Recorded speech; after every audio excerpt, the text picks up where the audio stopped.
as everything happens, as I say, there's always another reason for things happening, never the way we're told. This odd thing with Haiti, I mean, people forget that the UN has been in that country for years. Canada and the States and other countries have been sending policemen in with the blue berets for the United Nations. The RCMP go in there from Canada with blue berets. And they just never quite seem to get the Haitians to give up all of their rights and be dominated and allow all their resources, and there are resources around there still to be plundered, to give it all away to the big boys. And so bang, along comes the earthquake, and do they send in massive relief with all the organizations which they have up? No, what they do is they send in the military, masses of military, because they've announced that first and foremost that area of the Caribbean is necessary for the defense of the United States of America, to have hegemony over it. That's why they're sending all the troops in.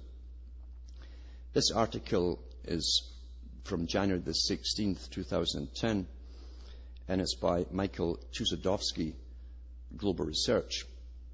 It says here, Haiti has a long-standing history of U.S. military intervention and occupation going back to the beginning of the 20th century. U.S. interventionism has contributed to the destruction of Haiti's national economy and impoverishment of its population. The devastating earthquake is presented to world public opinion as the sole cause of the country's predicament. A country has been destroyed, its infrastructure demolished, its people precipitated into abysmal poverty and despair. Haiti's history, its colonial past have been erased. The U.S. military has come up to the rescue of an impoverished nation. What's its mandate? Is it a humanitarian operation or an invasion? The main actors in America's humanitarian operation are the Department of Defense, the State Department, and the U.S. Agency for International Development. It says the USAID has also been entrusted in channeling food aid to Haiti, which is distributed by the World Food Programme. And I'm going to talk more about the World Food Programme when I come back after this break.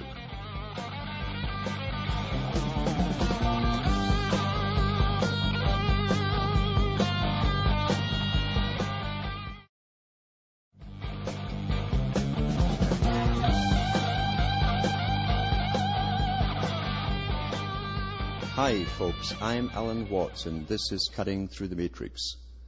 Reading an article from Global Research to do with Haiti and the emergency aid that's supposedly going in there right now. But it's a massive military invasion, which look at it from another point of view. And it talks about how the USAID has been trusted to channel food aid to Haiti, which is distributed by the World Food Programme. Now, the World Food Programme is a very interesting programme to go into, and it's tied in with the World Agricultural Agency at the United Nations, because in their mandate when they set up different parts of the UN, they were set up to be eventually parts of a global structure. And that Department for Agriculture was to be responsible down the road, which might not be too far, to distribute all food to all regions. They've got the world broken up into regions. And that includes the Americas as well, one day. And they said at the time, when they set it up, that they'll give a set amount of food to every region, and you must keep your population down below a certain level because they won't increase the food. So it's interesting to see trial runs, in a sense, always being used by the United Nations, because that's what they are, trial runs. It says here, the military component of the U.S. mission, however, tends to overshadow the civilian functions of rescuing a desperate and impoverished population. The overall humanitarian operation is not being led by civilian governmental agencies such as FEMA or USAID, but by the Pentagon. The dominant decision-making role has been entrusted to U.S. Southern Command, Southcom. A massive deployment of military hardware personnel is contemplated. The chairman of the Joint Chiefs of Staff, Admiral Mike Mullen, has confirmed that the U.S. will be sending 9,000 to 10,000 troops to Haiti, including 2,000 Marines. That was in the American Forces Press Service, January the 14th, 2010. The aircraft carrier USS Carl Vinson and its complement of supporting ships has already arrived in Port-au-Prince. That was reported January 15th. The 2,000-member Marine Amphibious Unit, as well as and soldiers from the U.S. Army's 82nd Airborne Division, are trained in a wide variety of missions, including security and riot control, in addition to humanitarian tasks. Do you ever get the impression it's going to come back to home eventually? That's what it's a training exercise too. In contrast to rescue and relief teams dispatched by various civilian teams and organizations, the humanitarian mandate of the U.S. military is not clearly defined.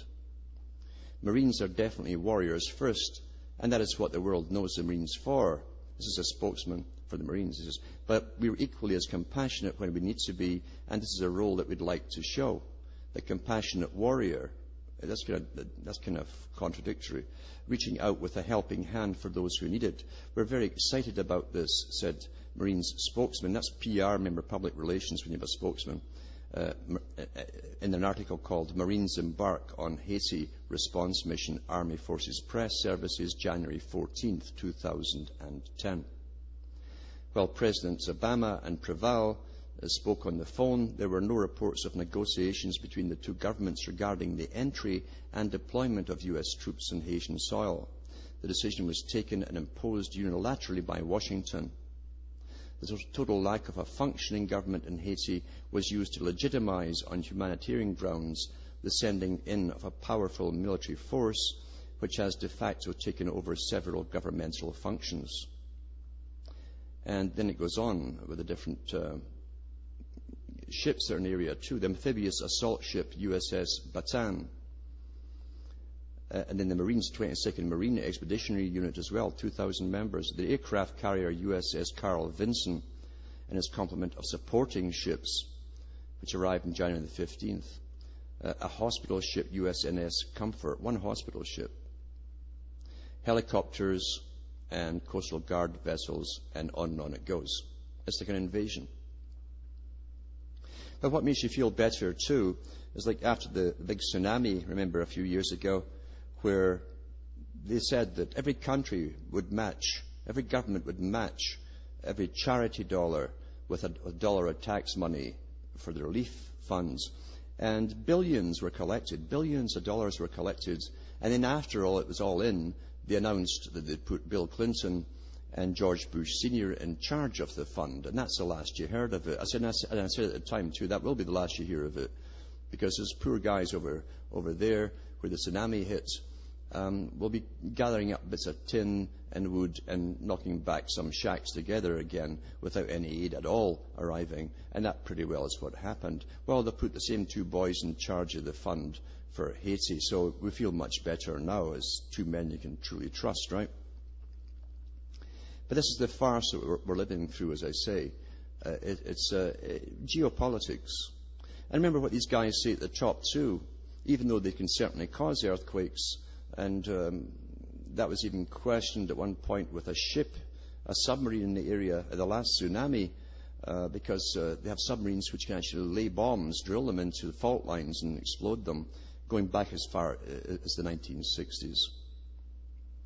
But regardless of that, the CFR and the Trilateral Commission and all of its members always say they can take some catastrophe and turn it to their advantage for the geopolitical agenda. And that will be done with Haiti, regardless of what caused it, natural or otherwise.